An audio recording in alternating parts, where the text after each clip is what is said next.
right now. But when is they gonna stop? I'm talking about the OG dummy himself, Kenny Ellis and Calvin. So when they gonna stop making up lies and alibis, man? Man, I think it's going to happen when that time is near. Okay, well, listen, should I stop talking about them because the time ain't near? No, talk. Okay. All right, well, they make up every excuse possible. Send a message. Huh? Send a message. Listen, after we beat the shit out of Ryan Garcia, Tank, you ain't got no excuses. Say it again. You ain't got no excuses. Yeah, bitch. Hey, Drew Titan. Yes, sir. Shout out to LDBC. Yes, sir. And this thing. Where's Derek at? Oh, okay. Bill, you guys going for the knockout for real? What's up? Y'all going for the listen, knockout? absolutely. I mean, Ryan gonna violate like Regis Prograis and Dev gonna demonstrate. Period. But if he come up in there, faking and playing, then you know what I'm saying, it could be what it's gonna be, just a beat down.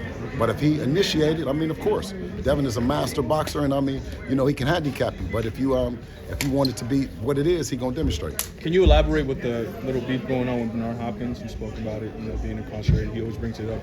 I mean, y'all seen it, man. You know what I mean? Everyone asking me something about a bathroom and the penitentiary, and we know that anybody that's been in the pen, that's, you know what I mean? You get out where you get mad at, you know what I mean? Especially if you bringing it up. So he doesn't have anything else to say today. You know what I'm saying? Because I brought a couple guys that might want to go to the bathroom with him. Hey, listen, man. On the face-off, we start seeing Ryan get real upset, start shaking a little bit. I thought he was going to try to take off for real. What do you think? Why do you think Ryan got that upset? Just, I mean, there's a lot of emotion in it. I mean, and you guys get a chance to talk to the camps. I think that the realization is setting in that you're fighting the best fighter in the world, period. Best skill set, best jab, best defense, best feet work. I mean, the list goes on. So I'm just a happy, trainer and manager to the best fighter in the world. You can no longer down him. You got to crown him, period. For sure. I mean, one of the statements that we want to make is that we can make those fights happen, right? I mean, we chase legacy, and then, I mean, the guys that you guys crowned, I mean, said the legacy didn't reign supreme, that it was all about being a draw. So we got their draw, that there was their biggest draw, and we got him a headlock, and we got him in Brooklyn. Can you imagine that? The home of Jay-Z, Biggie, and this lame wants to start talking about some other city. We know you can be tough in Oakland, you can be big in California, but you ain't that big unless you came to New York City and did it. So there was never an issue with coming to New York City, right? Huh? There was never an issue coming to New York City. Man, we loved it. I mean, it was like, an open invitation that's saying that you got the megaphone in New York, you got to fight there, and you got the whole week to go everywhere and invite people to come watch your fight. What better city to do it in New York? How hard was it to do the negotiations? Shout out, Blue. To get this deal? Listen, it wasn't hard because they've been lying. They won't tell the truth. Devin sent me on a special assignment, like always, to make the fights happen. That's legacy defining, career defining in him, right? So I stepped to Oscar De La Hoya to make the shit happen, and told him, I said, if you're gonna be a Hall of Fame promoter like you was a Hall of Fame trainer, then you're gonna have to make the best fight in their prime.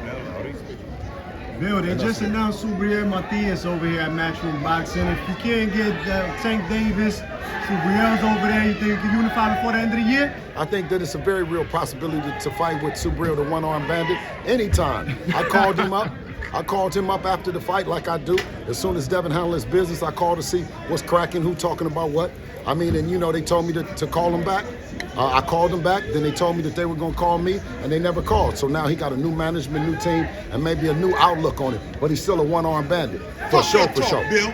For sure. Man. Can you tell us about you felt like Mayweather was against you, or everyone's against you? You said, but you're going to No, I just said that he's with Ryan on this one. You know what I mean? Maybe we can flip him back over on this side. But right now, he's riding with Ryan, and he knows that we're closer than Ryan is to casting a shadow of a doubt that he might not have been as good as Devin is at 25. I know it's a fight for freedom. It's a fight for Devin owning his show and being a real promoter in the game. So I think that maybe, with all that going on, that Floyd is pulling for himself as well as pulling for Ryan, that Devin doesn't come out on top. But it ain't gonna work, Floyd. You believe that he showed the video, the sparring video? You believe that's true? That he showed the video? He should have showed the sparring video of him and Devin. Yeah. What? Now, why he's showing all that sparring video? Yeah, show the sparring. And it was 6-0. It wasn't close. It was like Floyd was looking in the mirror when I told him. How long ago was that? It was before the Conor McGregor fight when he finally decided that he could no longer be in the boxing with no real fighters. Devin is the one that stamped that. He knew that the torch had to be passed, and he passed it to Devin. I mean, because it was either forced or it is what it is right now. We will be challenging him, and like we challenge everybody. There's nobody in boxing in or around the division that, you know what I mean, he's not looking to fight. Why you feel Floyd is salty in the situation with you and Devin?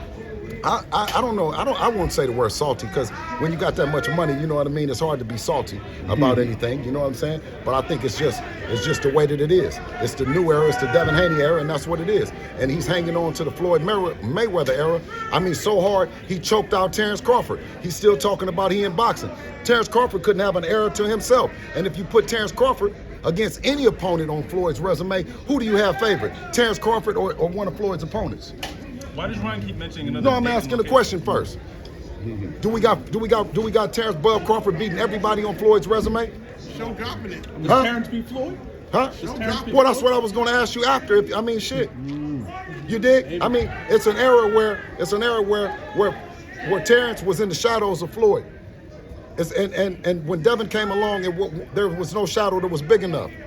Because we're not taking no prisoners. We know that our job is to get to the Mount Rushmore of boxing, where the greats are. And Tank Davis is a stay busy.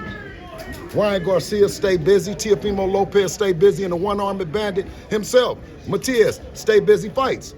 But you know what these promoters do. You saw what Eddie Hearn did. He got the opponent for Devin. You saw what Top Rank did. He went and got the opponent. They're in the opponent business. We're in the winning business. Talk to him, 47 is 47 still in the picture, that Bill? Right now, the picture is Ryan Garcia and that left hook that he got. You know what I mean? That's what's on the plate right now. You know, we focused on that, and you know, we know that he's a boxer impersonating as a TikTok star. We got too much. You don't have that much amateur background and that much boxing in you to be saying that you're a TikTok star. He's trying to fool us with that smile and all that shit. You know what I mean? But he's a fighter. He's a fighter posing as a TikTok star to draw attention to his boxing. And we planned on April the 20th, putting an end to all that bullshit. Now, Bill, does he have another guys fought weapon 6 that you feel like you have to neutralize? Well, he does have another weapon he won't be able to use. That's Henry Garcia and Miss Garcia. They used to be coaches. They were everything. They were the judges, they were the referees, they were the parking attendants, they were everything. And I think now, when you've lost the ability that you've been brought up with all that control, that now it's reality is sinking in. When you Devin look said at that he Ryan can right start- now, when you look at Ryan right now.